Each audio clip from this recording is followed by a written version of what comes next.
Cita Médica. Me da muchísimo gusto que nos acompañen hoy porque vamos a resolver todas las dudas que están surgiendo en torno a la variante Omicron de SARS-CoV-2, que si los estudios realmente ayudan para diagnosticar tempranamente las pruebas de antígeno para establecer el diagnóstico de COVID-19, si se requiere un PCR, cuándo se negativiza, cuándo puede una persona salir, cuándo deja de ser contagiosa, en fin, todas estas dudas las vamos a resolver hoy y para ello es un gran honor para mí dar la más cordial bienvenida en mi cita médica al doctor Santiago March. El doctor Santiago March es integrante del Consorcio de Vigilancia para COVID-19. Doctor, bienvenido, muchísimas gracias por estar con nosotros en mi cita médica.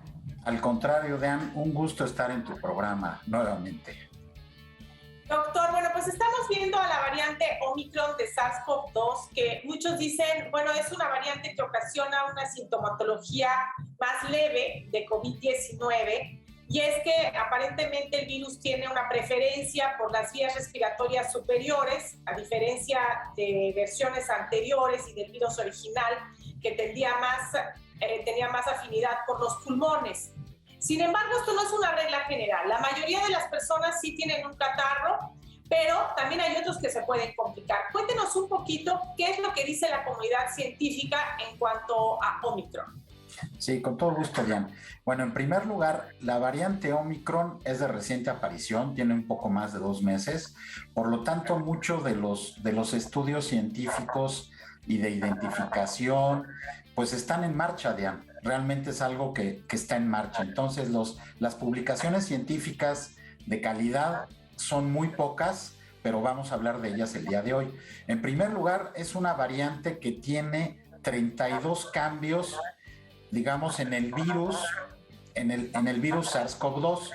La mayor parte de estos cambios se ubican en la famosa proteína S o de espiga o spike en inglés. Gracias a estos cambios, el virus, la variante Omicron puede tener una velocidad de transmisión y una contagiosidad muy incrementada. Esto a diferencia, por ejemplo, de la Delta.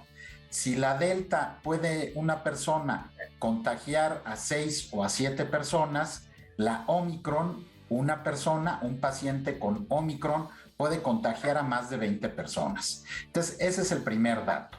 Ahora, el segundo dato es que también dentro de su mecanismo de afectar el organismo, las vías respiratorias superiores y después los pulmones, lo que está sucediendo es que sus mecanismos de daño se limitan a las vías aéreas superiores. Esto aparentemente radica en estos cambios en la proteína S que le impiden llegar a los pulmones y poder causar una neumonía. Ahora, por otro lado, también hay que pensar que muchas de las personas que están padeciendo Omicron son personas no vacunadas, pero también hay un 20% de pacientes que son pacientes que han completado su esquema de vacunación, pero que tienen algún otro factor de riesgo, los factores que ya conocemos y que se han mencionado permanentemente como obesidad, diabetes, enfermedades del corazón, estar sujeto a recepción de quimioterapia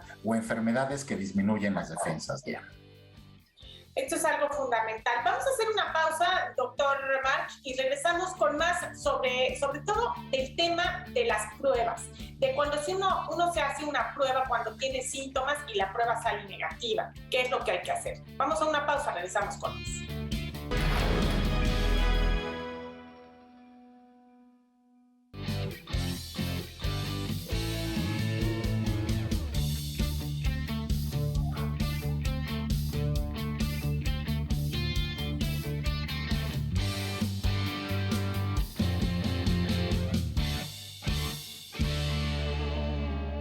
Gracias por continuar con nosotros en Mi Cita Médica. Estamos hablando acerca de la variante Omicron de SARS-CoV-2 y conversando con el doctor Santiago March a este respecto. Doctor, hemos visto que hay pruebas de antígeno que resultan no ser tan sensibles. Incluso hay algunas marcas que han encontrado en los Estados Unidos que resultan ser menos sensibles para detectar a la variante Omicron. Omicron, especialmente en el caso de las pruebas caseras. Si nosotros nos hacemos un examen, sale negativo, pero tenemos síntomas, ¿qué es lo que debemos hacer? Mira, Diane, en primer lugar, es importante establecer que no hay una prueba 100% confiable, con Omicron, con Delta, con la variante que ustedes gusten. Ese es el primer dato. Ahora, una persona que no tiene síntomas, en este tipo de personas son las que van más a contagiar y a transmitir, son a las que les debemos de prestar mayor atención. Así que lo que se recomienda, el CDC lo que está recomendando es que se puede hacer una prueba de antígeno, pero que esta sea a partir del día número 4 después del contacto.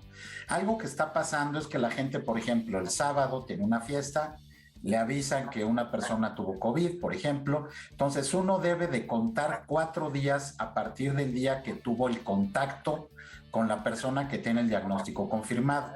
Si el sábado fue el evento, entonces yo voy a contar domingo, lunes, martes, y el miércoles me puedo hacer la primera prueba de antígeno. Si esta prueba sale negativa, yo me puedo volver a hacer otra 2 días después. Ahora, las personas que tienen síntomas, esas personas lo más probable es que tengan COVID. Entonces, desde un inicio, aunque yo no me haya efectuado la prueba, para fines prácticos epidemiológicos, esa persona que tiene síntomas, es decir, que tiene dolor de cabeza, dolor de cuerpo, secreción nasal, ronquera, dolor de garganta, esa persona, digamos que tiene COVID hasta que no se demuestre lo contrario. Esa persona debe de aislarse, debe de estar en cuarentena e igualmente se puede hacer una prueba de antígeno al día 4 o bien a partir del día 5 se puede hacer una prueba de PCR. Recordemos que sí hay falsos negativos en antígeno y que la PCR también no es el 100% efectiva. Así que realmente estas son 2 pruebas complementarias y lo importante de las pruebas caseras, con todo y que sí hay un porcentaje de un 20, un 30% de falsos negativos, es que nos las podemos hacer en 2 ocasiones, dejando un espacio de 2 días ya. Así que es muy importante ahora con la variante Omicron, que es tan contagiosa, mucho más contagiosa que la variante Delta.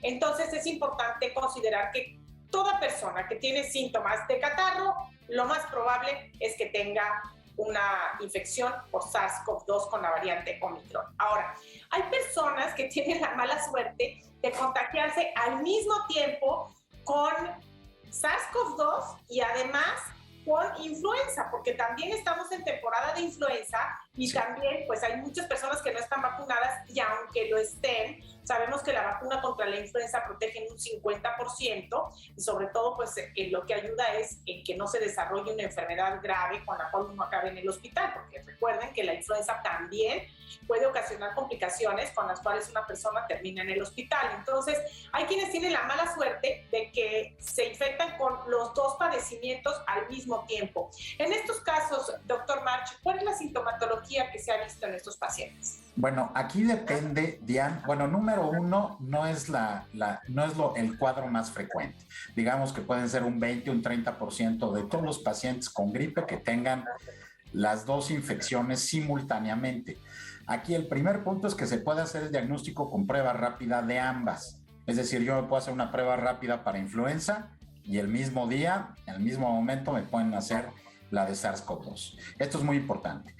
El segundo lugar depende si yo tengo el antecedente de la vacuna o no y también si yo tengo factores de riesgo. Entonces, todos estos factores se conjugan, pero inicialmente no es forzosamente más invasiva o más incapacitante o que tenga más síntomas el tener las 2. Puede ser un catarro común que tenga a lo mejor un poco más de molestias o que dure más días. Normalmente con Omicron, pues a los 4 o 5 días en una persona con buen estado nutricional y sin factores de riesgo, pues la enfermedad disminuye y las molestias van desapareciendo rápidamente. En cambio, si yo tengo la infección de ambas, tengo por un lado las molestias, puedo tener más molestias, puedo tener tos, dificultad para respirar o la obstrucción nasal más importante, por un lado, y por el otro lado duran más de una semana.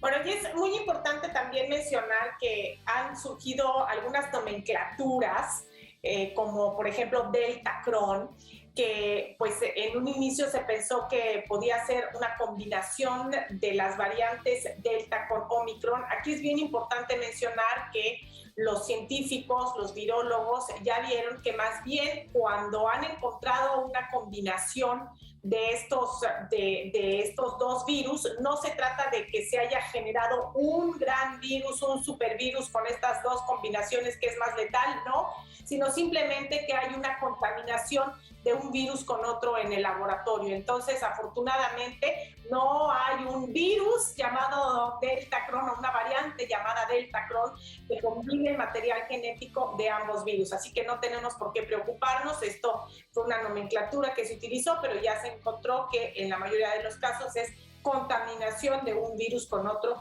dentro del lugar en donde están estudiando los virólogos a estos microorganismos. Vamos a hacer una pausa y regresamos con más sobre este tema con el doctor Santiago March.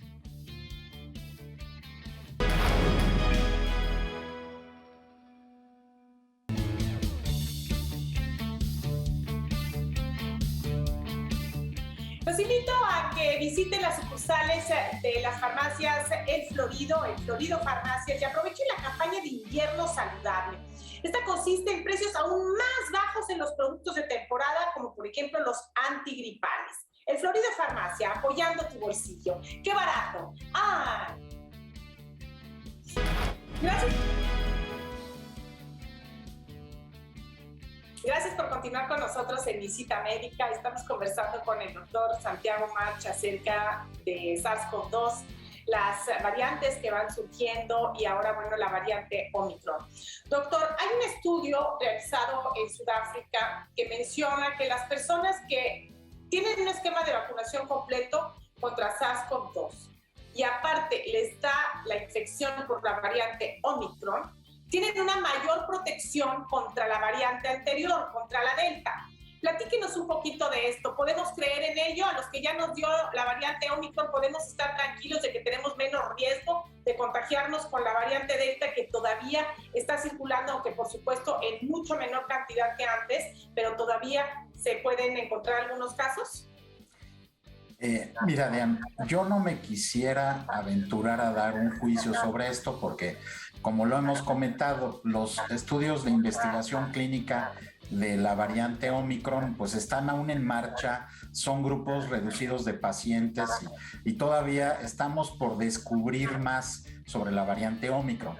Ahora, lo que sí sabemos, que a lo mejor puede responder a tu pregunta, es que una persona que ha sido vacunada, olvidemos la variante, que ha sido vacunada contra SARS-CoV-2 y que además se infecta, entonces su capacidad, su memoria inmunológica está presente, inmediatamente reacciona con la producción de anticuerpos.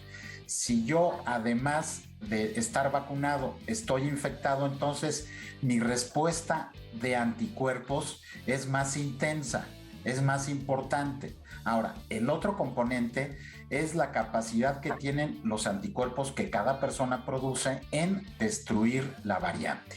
Entonces, este último paso es el que está por responderse, pero digamos, en términos cuantitativos de intensidad de la respuesta, de número de anticuerpos, sí puede ser correcto lo que se comenta de la investigación en Sudáfrica. Sí.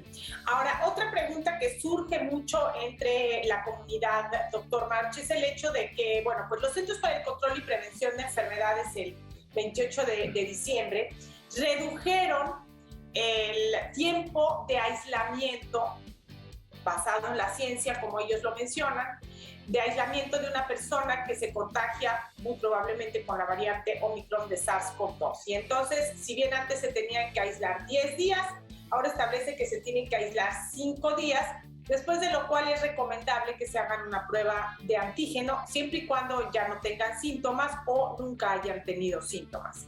Ahora, con esto de que las pruebas de antígeno tienen muchos falsos negativos últimamente, ¿Qué es lo que hay que hacer? Y si en el día 6 una persona se hace una prueba de antígeno y continúa positiva, a pesar de que ya no tiene manifestaciones clínicas, la persona sigue contagiando, ¿es prudente que no salga a estar en contacto con otros, ni siquiera con cubrebocas? Bueno, aquí es importante decir lo siguiente. La prueba confirmatoria de que una persona ya no es contagiosa es la PCR, no la de antígeno. Esto quiere decir que si yo, por ejemplo, tuve SARS-CoV-2 por Omicron o por Delta o cualquier variante, vamos a suponer que yo estoy 5 días en cuarentena, pero yo antes de salir, si es el día 5, el día 6 o el día 7, antes de salir me tengo que hacer una PCR. Esa es la que se recomienda porque la PCR a los 7 días de la infección es la que tiene más sensibilidad y especificidad. Entonces ahí digamos que erradico totalmente los falsos resultados que pudieran surgir de la prueba de antígeno. Así que mi recomendación es a los 5 días hágase la prueba o hágaselo a los 6, a los 7. En el momento que la prueba resulte negativa, usted ya no es infectante. ¿Y qué hay de los cuadros, doctor, de casos que se hacen una PCR a los 2 meses de haber tenido una infección y sigue siendo positivo el PCR? Sí, el PCR positivo en algunas personas puede permanecer a lo largo de varios meses. Sin embargo, las concentraciones del virus en estas personas son concentraciones muy bajas, digamos que serían menos de 1000 virus por mililitro, y prácticamente no son contagiosos.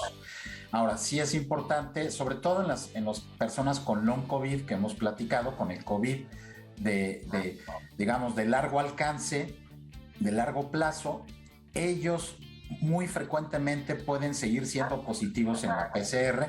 Ahora, aquí es importante que se haga una PCR que nos diga exactamente la concentración del virus, que ya existen ahorita nuevos formatos de PCR, una PCR que se llama PCR digital, que nos pueden revelar el número de partículas virales, algo que sucede también con el VIH, por ejemplo.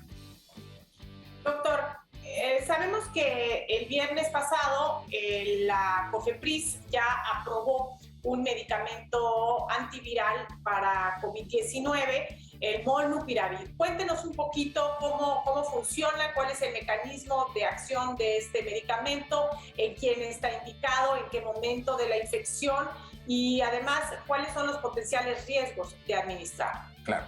Bueno, el Molnupiravir se autorizó la semana pasada, de hecho ya se publicó, ya apareció la primera publicación científica en la revista New England Journal of Medicine, en donde se hizo un estudio de fase 3 en un total de 1,500 pacientes. Lo que se les hace es, los pacientes candidatos son pacientes que tengan, digamos, más de 5 días de infección, que sean PCR positivos, que no hayan sido vacunados y que tengan además algún factor de riesgo, como ya hemos mencionado, obesidad, enfermedad cardiovascular, hipertensión, diabetes y cualquier otro factor de riesgo. Estos son los pacientes y que tienen una forma leve o mediana de la enfermedad. ¿Por qué? Porque una persona no vacunada son las personas que con más frecuencia se complican, es decir, llegan a un internamiento, hospitalización y terapia intensiva.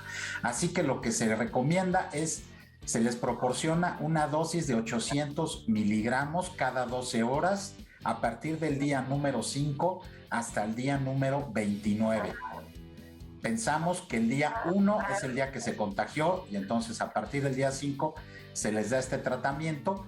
Y el proyecto de investigación demuestra que a los 29 días las personas que recibieron el tratamiento tienen una evolución más favorable que los que no recibieron el tratamiento. Este es un estudio doble ciego en donde a un grupo de pacientes se les da placebo, es decir, una pastilla de azúcar, y al otro grupo se les da el medicamento y los médicos no saben a qué pacientes le administraron cuál de las dos opciones. Así que es un estudio bastante bien hecho en hospitales de Colombia, de Brasil, de Rusia, de Austria, que me parece que es un estudio bastante bien hecho y por supuesto que habrá que darle seguimiento en los próximos meses para estar seguros realmente de los efectos a mediano plazo de este medicamento. Vamos a hacer una pausa, regresamos con más en la visita médica.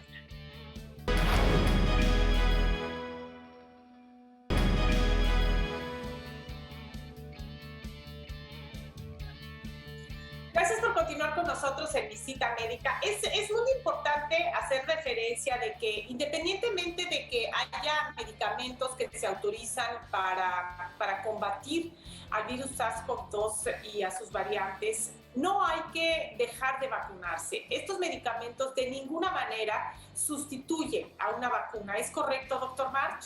Así es.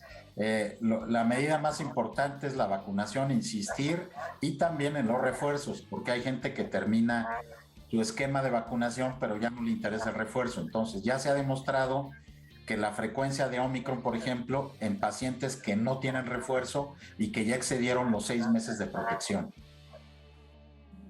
Y ahora, en el caso, por ejemplo, de los pequeños que no están vacunados, ¿qué cuidados hay que tener en México? Porque en Estados Unidos incluso ya se autorizó que los niños a partir de los 12 años de edad ya puedan recibir el refuerzo de la vacuna contra COVID-19, pero en México este grupo etario solo recibe la vacuna en caso de tener riesgo de complicaciones. ¿Qué cuidados podemos tener ahora con esta variante tan contagiosa que es la Omicron en los pequeños que van a la escuela, doctor? Bueno, yo tengo 2 reflexiones. La primera es que prácticamente ya en Europa, por ejemplo, ya se autorizó a partir de 5 años y cada vez son mayores las agencias que autorizan la aplicación de la vacunación en los niños. Entonces yo me inclinaría más bien a abrir más el esquema en este grupo de edad, por un lado. Por el otro lado, entiendo la inquietud y la preocupación de que los niños son los que pueden llevar la infección a la casa, a las personas de la tercera edad, a los papás. Así que básicamente yo creo que espero que pronto la COFEPRIS autorice la vacunación en niños mexicanos. Esperemos que así sea. Doctor, muchísimas gracias por habernos acompañado en Visita Médica. Gracias a todo el equipo de Televisa California y por supuesto muchas gracias a ustedes por el favor de su atención. Hasta la próxima.